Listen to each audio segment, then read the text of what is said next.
Well, that wasn't too long. A little over an hour. And actually it was fun. Yellow was pretty easy. Yellow tiles. My yellow tile bin. Tile bin. No empty. Yay.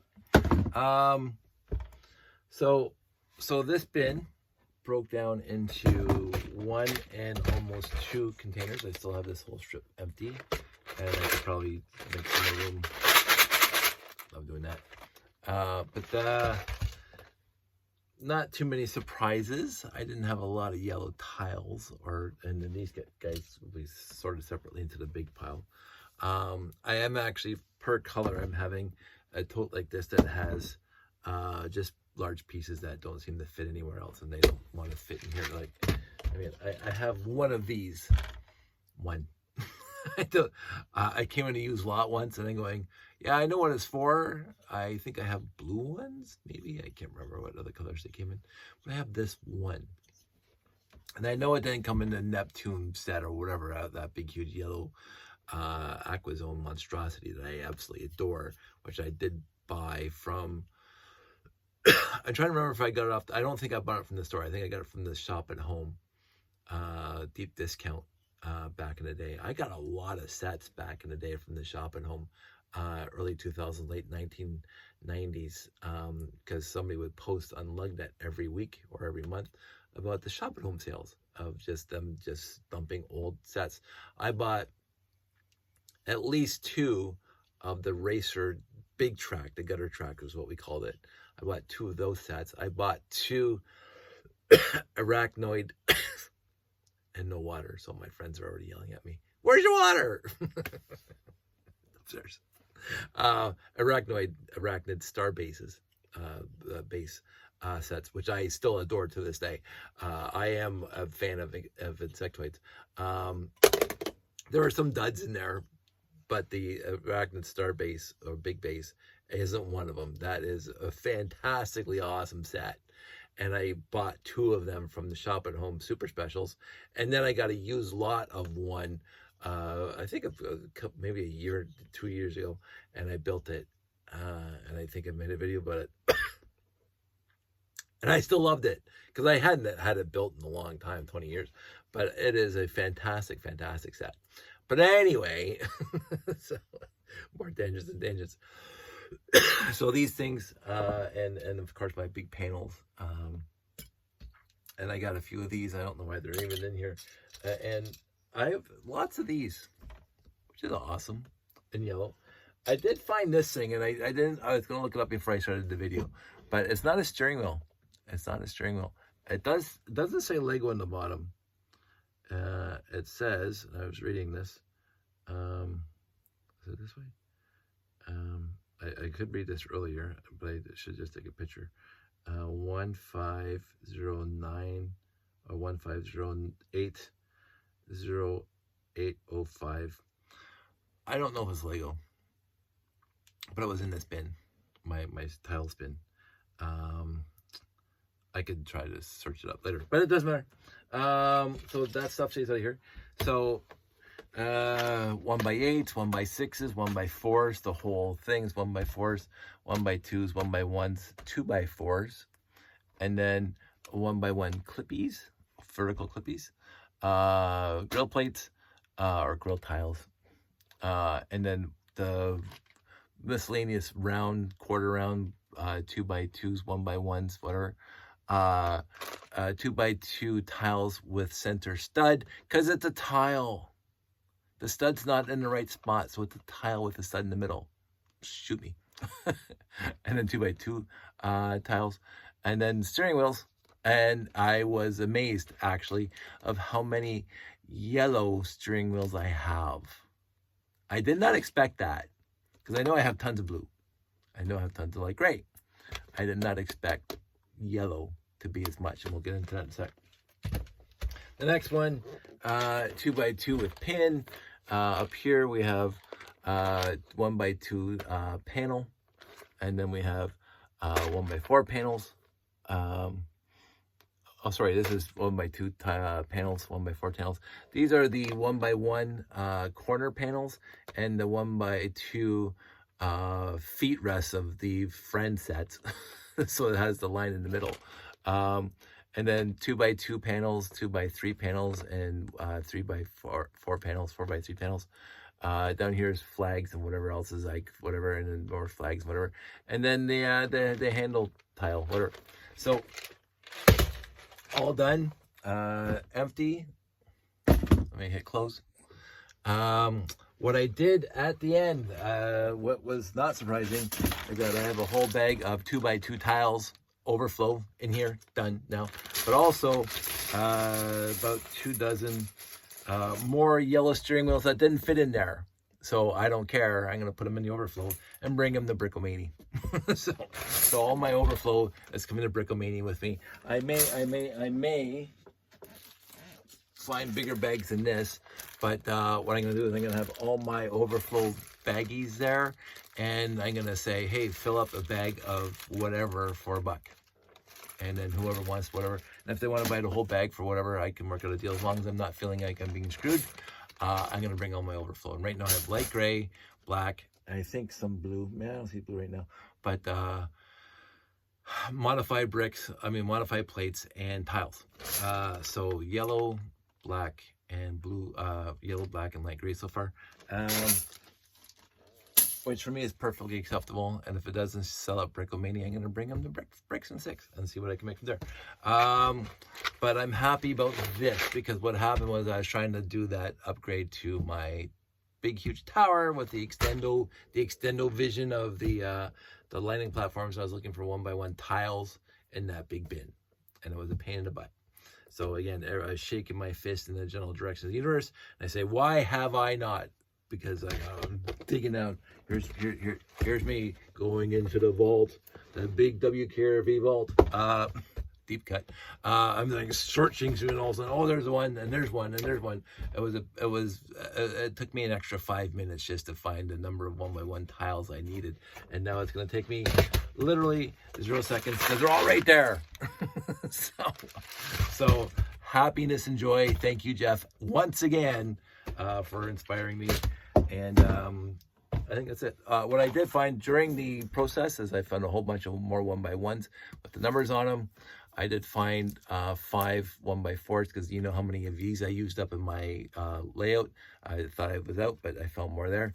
The other thing I found loads of, and I'm sure there's more in here because I didn't search meticulously, but 2x2 tiles without groove, 1x2 tiles without groove, and then 1x1 tiles without groove. So there you go.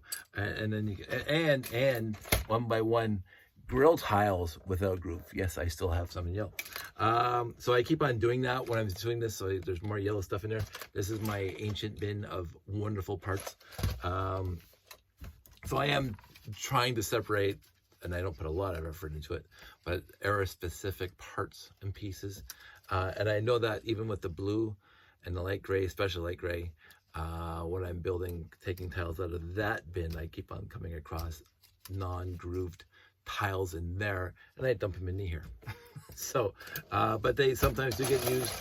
I will say, I do find it interesting that I find so many when it really comes down to it, because I know I didn't have that many, of course, used lots too.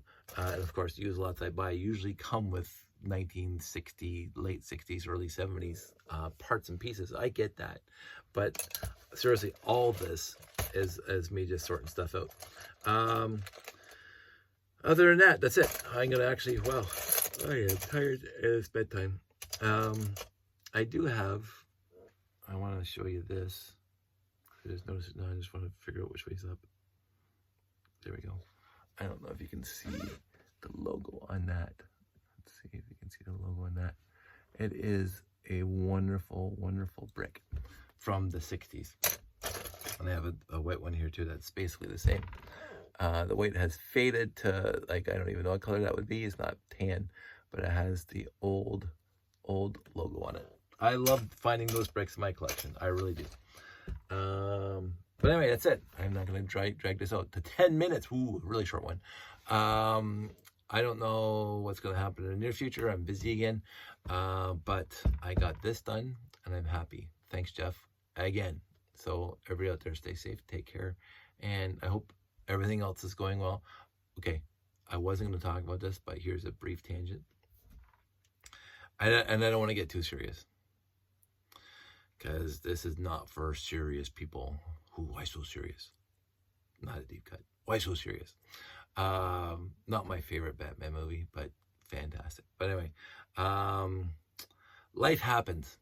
I'm gonna start just by saying that life happens, and what I will say is that our lives are good here, but I know that other people that are in our circle of friends and family, not so much, due to some due to ailments and some due to just life, and you just. And we always heard this in the pithy comments about you just have no idea what's going to happen tomorrow, what's around the corner. I've always been quite optimistic about what's going to happen tomorrow, no matter what's going on. There have been, I've had some major issues, not necessarily health of my gallbladder, but whatever. But I've had some really, I guess we could say, interesting parts of my life that I don't want to do anything over, and I have no regrets, but I would not want to live through again.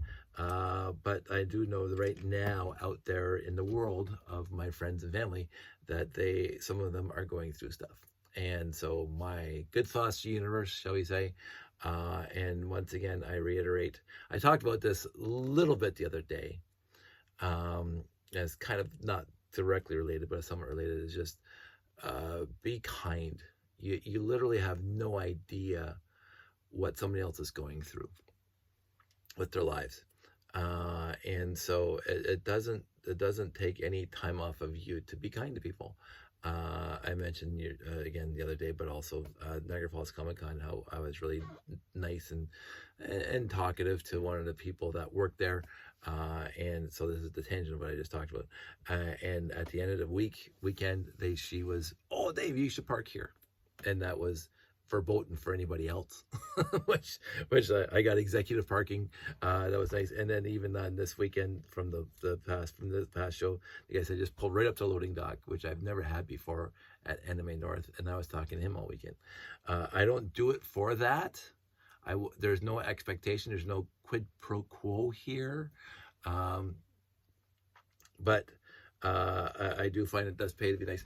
But on the flip side of that, of just sometimes there's, you get good things coming to you by being good.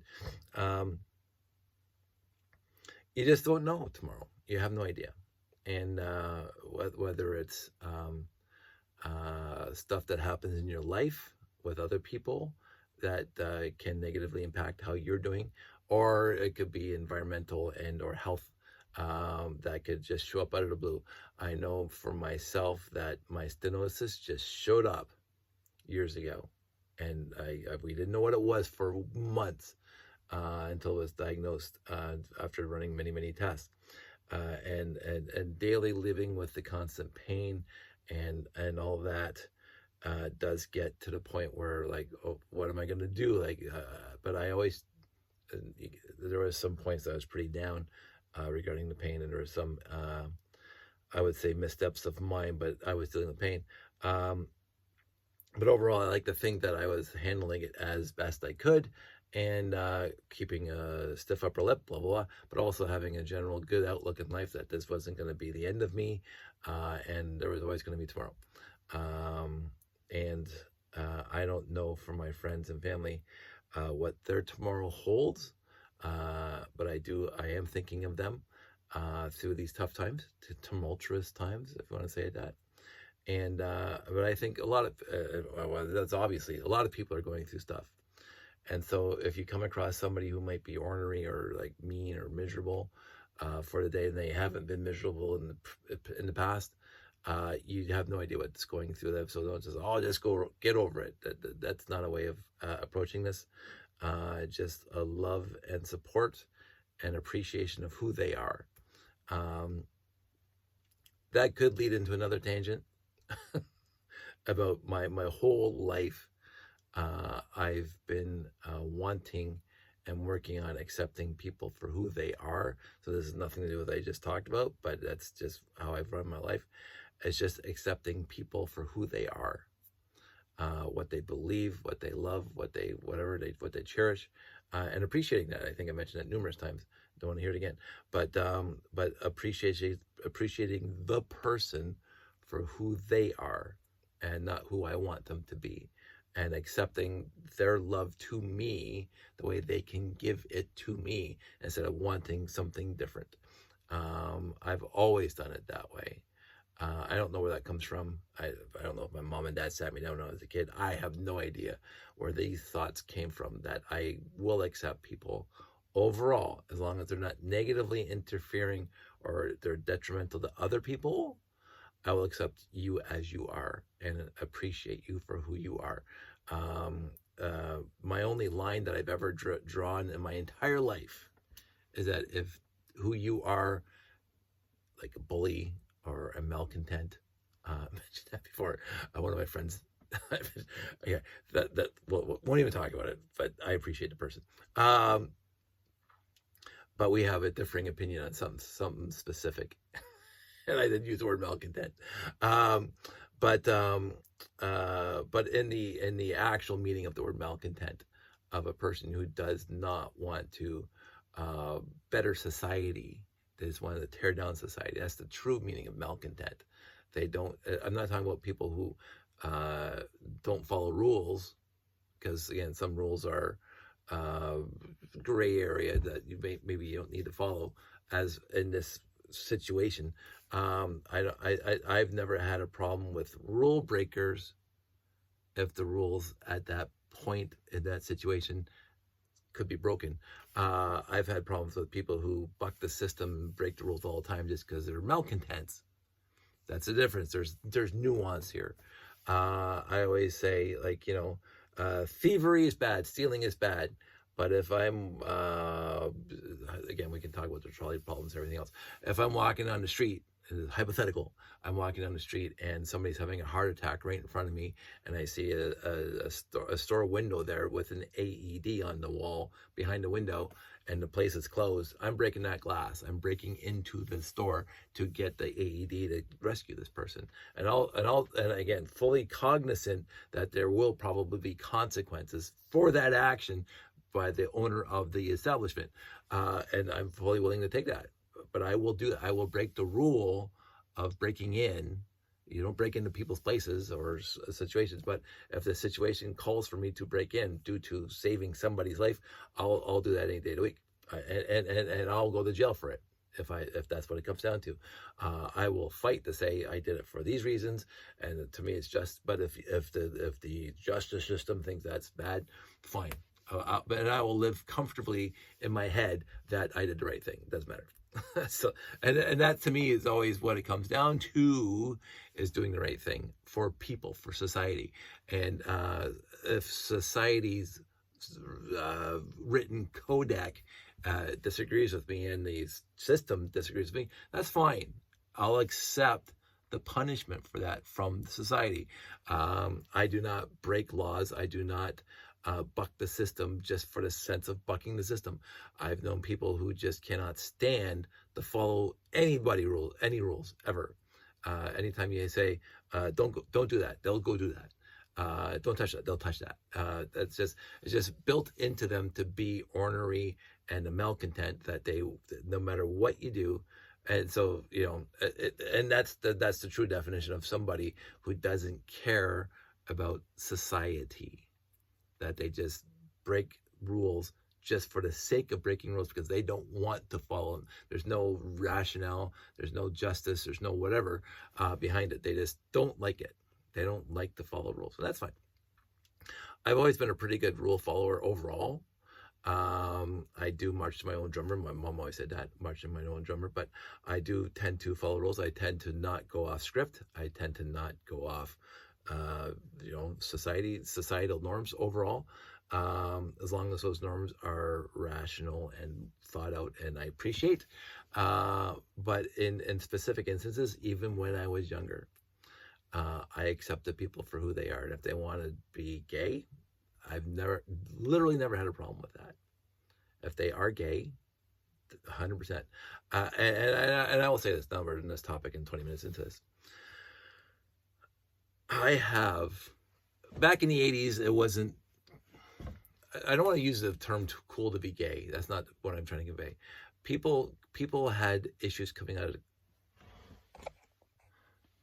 I'm going to lose my battery soon, it doesn't matter. People had issues coming out of the closet because society at that time in the 80s and the 70s wasn't publicly accepting of gay people. They did a lot of TV shows back in the 70s, like the Jeffersons and Archie Bunkers and stuff like that, where they tackled gays and the issues that gay people face in society, and the bigotry towards that. But that was just leading into the acceptance society-wide, hopefully, of gay people, and now the LGBTQ people, and now the trans people. But I remember as a kid, I couldn't, in my head, and this is, I don't know why my head works this way, I couldn't see why there was such a pushback on accepting people for who they are. Because again, it's like, if somebody has red hair, are you going to like shun them because they have red hair? And you think people in society shouldn't have red hair? To me, it was just a built-in feature of who they are. Who they are. They are gay. I am straight. So whatever. Like, it meant nothing beyond that. They are who they are, and I accept them for who they are. And I will say this, when we're talking about the mental health and whatever 5 minutes ago, I have had acquaintances when I was growing up, and one of them passed away, and I talked about it a while back recently. Like, it does percolate in my head every once in a while, that even though we were in Cubs together, we were in the choir together, we were in church together, we were in the same class together from kindergarten to grade 13, and we were sort of more than acquaintances, but less than close friends. And that's because I kept him at a distance, because he was different, not radically different. I would say if he was, if we were 14 or 15 now in today's society, he would have been more accepting for who he was. He would have shone in society today as a teenager. He would have been fantastic, but he had a hard life, because wherever he went, I believe, just from what I understand, he wasn't accepted for who he was. He was always kind of on the outskirts and not accepted and rejoiced in. And I think a lot of people, I think most people, I think almost all people, again, except for the malcontents, want to feel appreciated. They don't might necessarily want to feel like you get me 100%, because I don't get a lot of people 100%. They have their things, and I don't understand it. But it doesn't matter. I will still accept them. I think a lot of people just want to feel accepted for who they are. And I think my friend / acquaintance just always wanted to be accepted for what he loved. And he was passionate about what he loved. And it exuded from his pores. Like, he couldn't contain it, and therefore that was off-putting back in the 70s and 80s at that time, in that place. And I'm not saying that therefore whoever was off-put by it should be forgiven. I fully accept my regret. I fully accept my lack of support for this person back then. And I wish after high school, and it didn't really occur to me to look him up and say, hey, because again, when I was in my 20s, I just didn't give a rip about anybody's opinion. It's just that this is what I believe, and this is the way it is, and I didn't care. I've never been one for peer pressure or whatever. But again, my lack of acceptance for him when he was younger, it's in my thoughts. And that, yeah, so is that a regret? I don't lose sleep over it, but he's gone now. That's a regret that I never got to see who he was as an adult. I think when you look back your high school career and you say, oh, I was really close to that person, or I really knew this person, or this person had influenced my life. And then after high school, they just disappear. Right? You just, you go that way. And again, it happens like literally everybody at all the times, and there's no regrets. But there are certain people in my life, as I said, my best friend I've known since high school, and my family is still here for me all the time. I am the most blessed person on the planet. I keep on saying that from my family and friends. But there are certain times in my head I start thinking about this, that I should have shown more support for specific people. But again, hindsight's 2020. I didn't know his life was going to go in the direction that it did, and so I don't. Again, life happens, and I cannot, take the burden on for other people's life and their life decisions. But and it wasn't a regret because of what happened to him. It's a regret that he was an interesting person back in high school and grade school. He was an interesting person. When I look back at it, he would have been interesting to sit down and talk to about anything. About comic books, because he was a voracious lover of comic books back in the 70s. Now it's just status quo. We're going to go watch Marvel movies, right? It's status quo now that it's built into society that being a comic book nerd is fantastic. They had Big Bang Theory for 12 years. I'll tell you, it's one of my favorite shows. It's fantastic to be that, but in the 70s, it wasn't as fantastic. He was fantastic at drawing superheroes on paper. Like he's doodling in class, and all of a sudden there's Superman, or mostly Wonder Woman. But he would draw these things, and they were almost comic book perfect in grade school.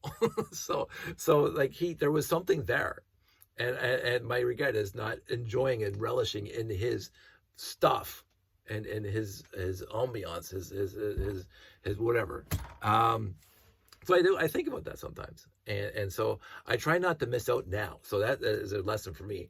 I try not to miss out now. When you come across people who are, you look at them slightly askance because they're a little different. And I say, well, this could be awesome. And 9 times out of 10, it is awesome. Again, I hang around a whole bunch of geeks last weekend because I'm the king geek of $250,000 pieces or $750,000 pieces. I adore hanging around other geeks with their passions, and as I say, I adore talking to people about their passions because I feed off of it. But I didn't do that back then, and I kind of regret that. But anyway, that's it. That's my battery's going to die anytime now. I was just talking until the battery dies. but I'm going to turn it off now and then go charge it for tomorrow. Deep thoughts at 1 o'clock in the morning. So that's it. That's all. You guys all stay safe. I built these things for a part of the layout years ago, and they just ended up in the bag here. Happy I did that. Happy I did all this stuff. So talk to you soon.